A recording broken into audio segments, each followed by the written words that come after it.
Programang ito ay rated SPG, striktong patnubay at gabay ng magulang ang kailangan. Lalabas na nga ang kinakatakutan ni Doña Pilar. Mabubunyag na ang totoong pagkatao ni Olivia na hindi talaga ito anak ni Don Gustavo. Dahil kasi sa desisyon ni Don Gustavo na si Miguelito ang patakbuhin bilang mayor, ay mapipilitan si Olivia na gumawa ng hakbang na labis na ikakagalit ni Don Gustavo. Ito ay ang planong pagpaslang ni Olivia kay Roberto para agad siyang makaupo sa pwesto.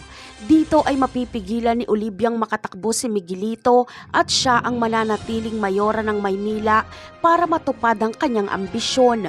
Bagamat maisa sa katuparan ni Olivia ang kanyang planong pagpaslang kay Roberto, ay agad din naman itong malalaman ni Don Gustavo.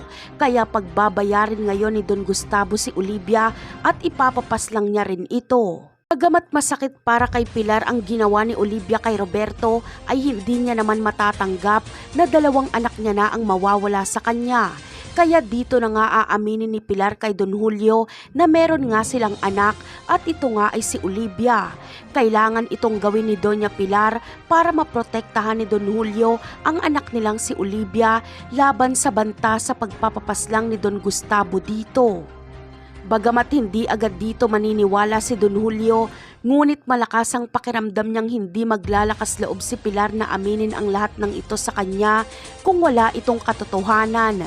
Kaya naman agad ngang kikilos si Don Julio para protektahan si Olivia. At dito na rin mag-uumpisa ang lamat sa pamilya Guerrero at Montenegro dahil sa paglabas ng katotohanang anak pala ni Don Julio si Olivia at kapatid pala ito ni Ramon. Napakarami pa nating dapat abangan sa mga susunod na episode. Paalam!